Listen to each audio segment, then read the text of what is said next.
Buenas a todos y bienvenidos a una nueva entrevista aquí en The Dark Melody. En esta ocasión tuvimos la oportunidad de hablar con el vocalista y guitarrista Matt Harvey de la banda Left to Die, que homenajea la primera época de los legendarios Dead.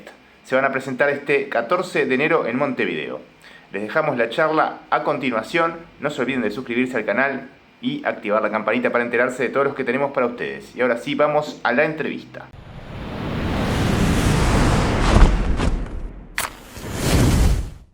Hey Matt, Hello. how are you? Hi. I'm good. Can you guys hear me okay? Yeah. Everything fine here. My name is Alejandro. He's my partner Bruno. We're from Uruguay, Great. from Dark Melody. This is gonna be a short interview regarding your next date here in Montevideo on the 14th next week. Okay. So let's begin. So you're presenting a show based on two iconic Death albums like Scream Bloody Ghosts and Leprosy. So what does it mean to keep the music from those albums alive, especially for new generation, right? Sorry, my voice is a little shot from screaming the last 2 nights, so please forgive me. No problem. It means a lot to me. I grew up in California, 3,000 miles away from Florida, but those records had a humongous impact on me personally. I remember in 1988, when I was about 12 or 13 years old, and listening to those albums and playing along with them or trying to play along with them as a kid. And that was sort of the beginning of realizing that I was into this other new kind of music that wasn't thrash metal anymore. It wasn't Metallica, it wasn't Exodus or even Slayer. So for me personally, it's a huge deal that Terry and Rick trust me to do these shows with them, because they were obviously there at the time. Terry joined for the Scream Bloody Gore tour, and Rick was in Mantis, at the very, very beginning, when they were doing Evil Dead and Infernal Death and stuff for the first time. So the fact that those guys feel comfortable with me playing these songs that mean a lot to me as a fan, I mean, it's just, it really is an honor. And it's weird because I guess I've known them for a few years now, and it's just kind of like, oh, hey, we're just friends, like playing these songs or whatever. And it's easier for me to do it that way, because if I really start thinking about, how much these songs mean to me and how much they mean to the audience and the legacy of Chuck, and trying to, to fill his shoes while we're doing this, then that's a lot of pressure. And that's a bit scary at times. So it's easier for me to sort of put that to the side when we're doing the show, but it really is an honor, and it's also a lot of fucking fun, though. Nice. And how do you manage to choose the songs? Do you play the full albums? Do you add any surprise on the set list? Well, it's not going to be too terribly surprising. But yeah, we do everything from Leprosy, because, a lot of those songs, either haven't been really played in whatever 30 plus years, or, some of them, I don't know if creative ways ever got played before we did it. So we do all of that stuff. And then we, the first US and European tour we had certain songs from Scream Bloody Gore, and then for this round we've changed it and we're doing other songs from Scream Bloody Gore, just because, as much as everybody loves these songs, playing for like 2 hours, 2.5 hours is not really it's not a good idea. It might sound good on paper, but it's physically exhausting for the audience and for us. But we do about over half of Scream Bloody Gore and then all of Leprosy. So, yeah. Okay, yeah. So we know this band started as a tribute to keep Dead's legacy alive, right? But have you considered releasing original material as Left to Die or maybe another name? Or will the focus remain on paying homage to Dead? We talked about doing original material early on, and it was one of those things where it just, I guess for me, I want if we're going to do that, it's got to come from Rick and Terry. And then I will, I'm happy to get involved or whatever, but I don't, it doesn't feel right in this project for me to be writing songs like I do for Gruesome or Exhumed or, the other bands that I'm in. I think that it needs to come from them. And, it's something that we've kind of tabled, but it's not like a never thing. Also, I think, especially, coming to places like Latin America for the first time that we're here, I almost feel like it'd be watering down the set to bring in these original songs when it's like, no, if we only have an hour and a half, I don't want to spend 5 minutes hearing this new song. I want to hear, Torn to Pieces or Baptized in Blood or whatever it might be, So I think, I doubt that it will happen, but who knows? We'll see what happens. We do have a good time playing together. We all get along well, and it's a good dynamic. So who knows? Right. And how do you feel there was a response from the fans from the different countries that you visit? And do you have any expectation for your shows in Uruguay? Do you know anything about Uruguay?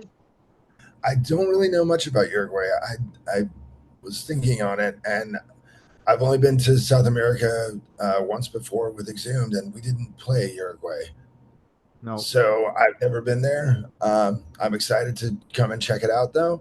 I always love, it's kind of a treat now after doing this for a long time to go someplace you haven't been before. So I'm excited to check it out. And, I think the expectation for Latin America in general is pretty high, because fans here are very fucking passionate, in a way that, you go to Germany where they have 5, 6, 7 metal shows a month. And then in summer, they have 10 metal shows a month, plus festivals. And people come and they just stand. Yeah. Yeah. That's the European yeah. Yeah. And then you come here, and it's not that, there's a lot of shows down here, but the energy down here is completely different. It's much more, I don't know, it feels like the crowd is with you, doing the show with you. They're putting in, just as much effort as the band, just as much energy. And of course, we feed on that. It's like, we're playing, giving energy to the crowd. The crowd's giving it back, by shouting or pinning or chanting or putting their hands up or whatever. And the more energy that we receive, the more energy we give, and then blah, blah, blah. And it's a feedback loop. Like last night here in Rio was great. I mean, it was just like so much energy for the fans. And, that's when it really does feel like the legacy of the music is really alive, not when you're just playing to a bunch of people standing there, then it just feels like another gig. And whereas last night, it was really special. So hopefully Uruguay will be the same. Of course, man. We're waiting for it. Obviously, you talk about the legacy of death music. Obviously, Chuck's legacy is undeniable in heavy music in general. So if you had to summarize it, his impact on your lives, on metal as a whole, how do you describe that? It's interesting with Chuck because in the early days of Death, there was him and Rick and Camley, of course, and along with bands like Hellhammer and Possessed and Necrophagia and Insanity and some others.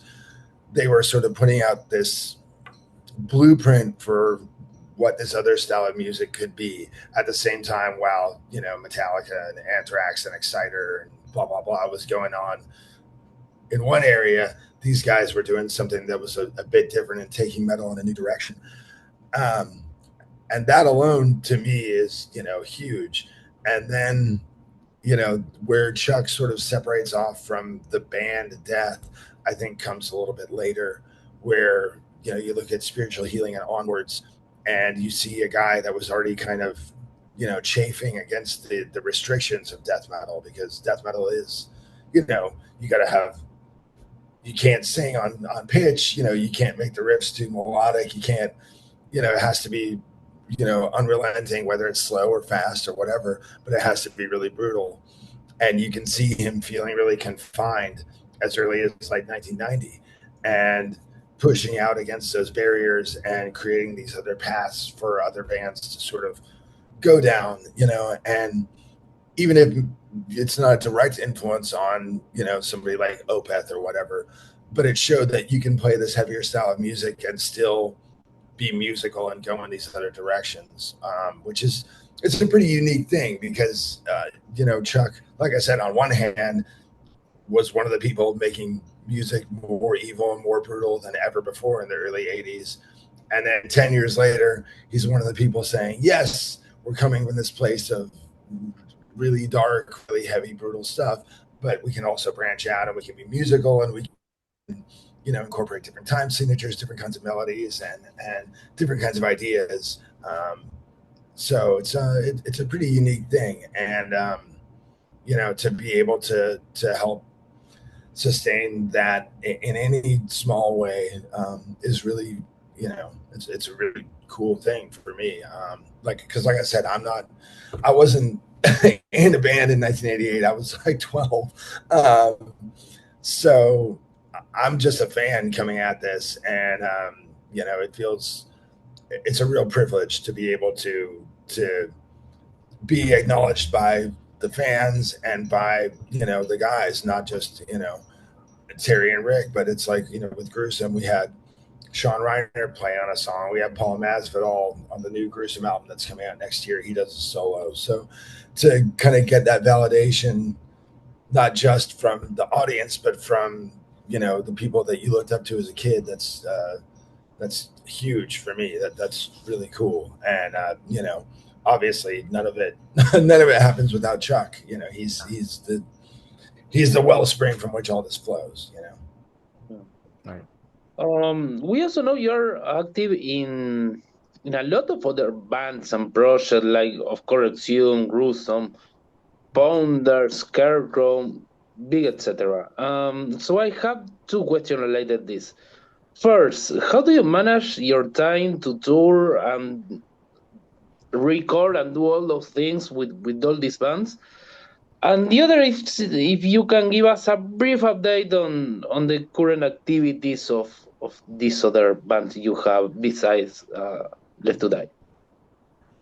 As far as the scheduling and all that is really challenging. It's kind of a weird thing because when you start out as a kid, the big challenge is like, how do I play this stuff? How do I write a song? How do I do all this? And then now the challenge is like, how do we figure out when, this thing can happen versus this thing? And then, because it's not just me, but, obviously playing Left to Die, Terry's in Obituary and in Human Condition, and he's super busy. And, Gus has other stuff going on. And in Gruesome, Dana's in Possessed. And then in Exhumed, Sebastian is playing with Noisem and with Mammoth Grinder and so on and so forth. So it's a whole logistical nightmare. And thankfully, my wife is very patient. And I don't have like a regular job. This is what I do full time. So That's right. I'm able to be a little bit more flexible maybe than some other people. But it is a lot of work just trying to juggle all the different schedules and to make things happen. It really is. That is like a job in and of itself. That's what I spend more time probably at home. I spend more time doing that than I do like playing guitar.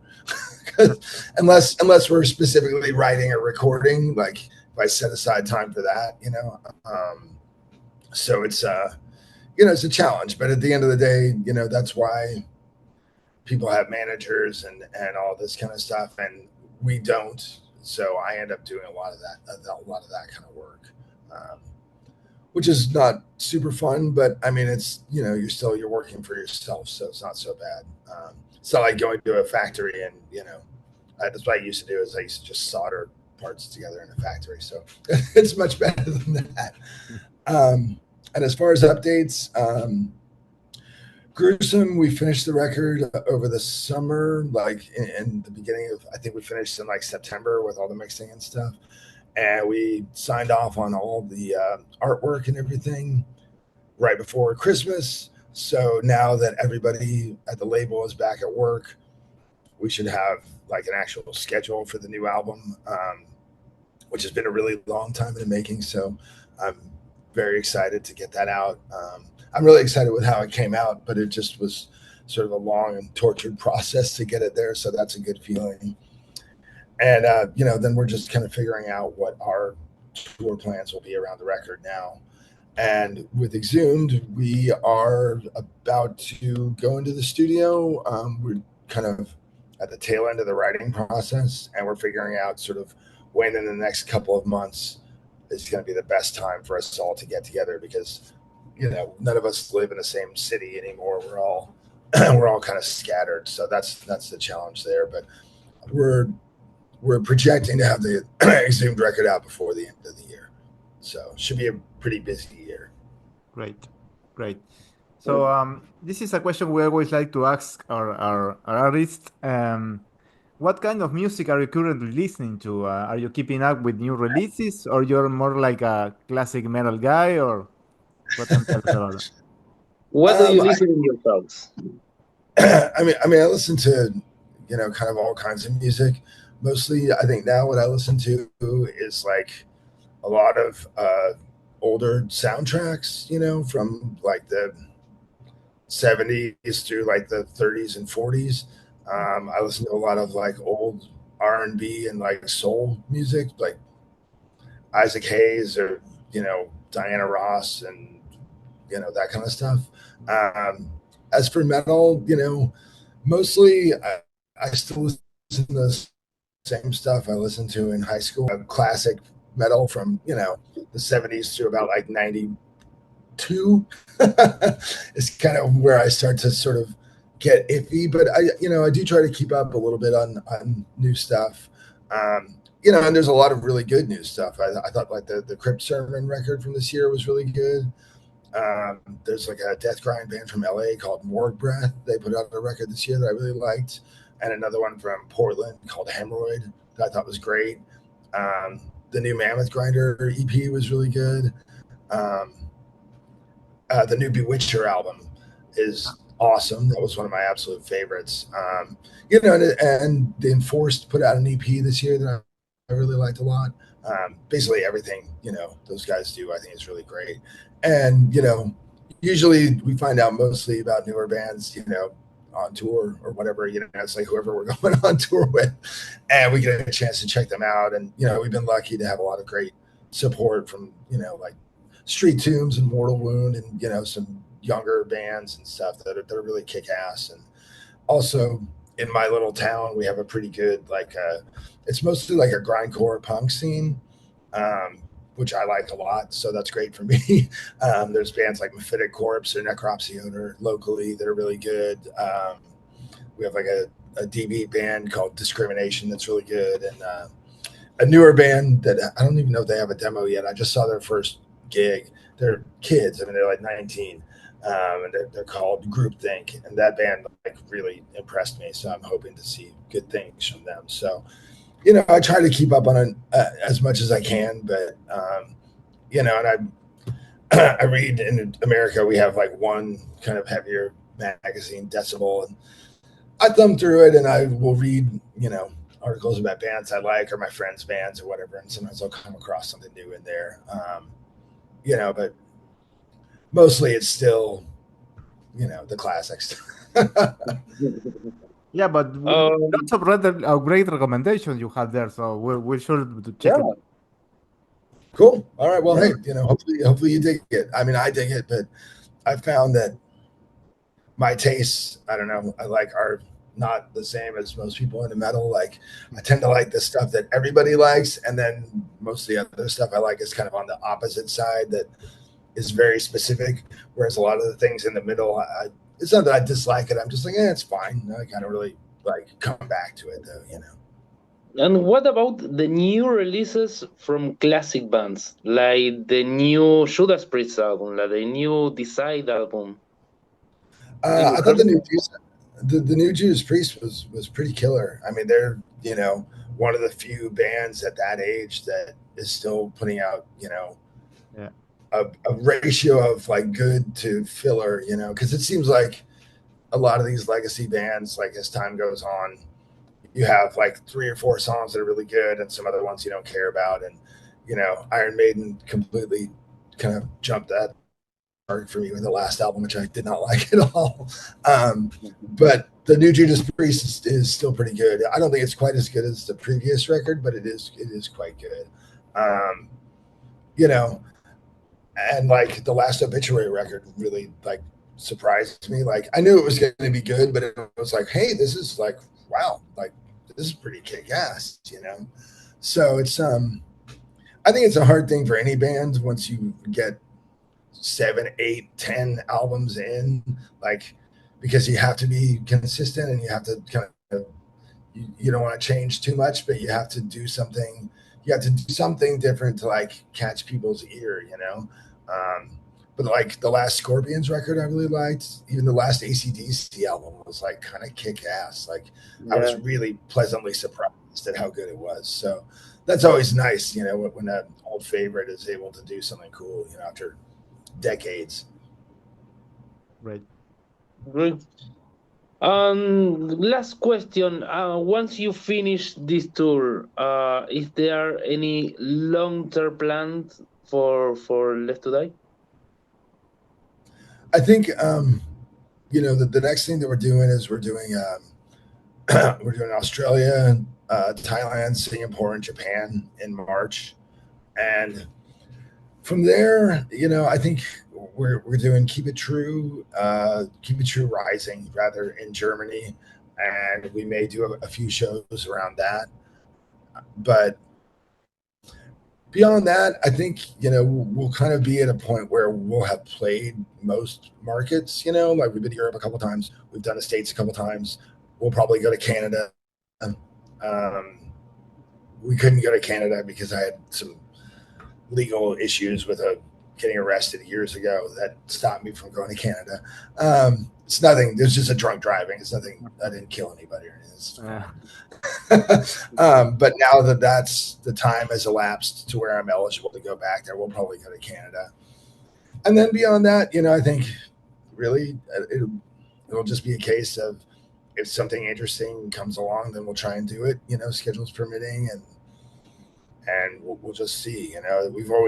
This has always been a very sort of casual thing with us, like we don't have a manager or a publicist or even a record label or anything. It's been completely DIY from the beginning, and we're not gonna,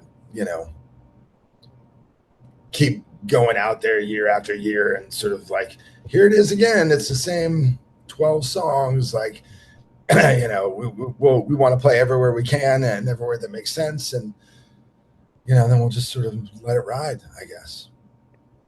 All right, Matt. Thank you so much for your time, for the interview, and good luck with all your logistic nightmares with all of your bands. Thank you. Thank you so much. We'll see you on the 14th next week, and we'll be there. Awesome. Sounds great, guys. Thank you so much. See you there, man. Thank you. Yeah. Cheers.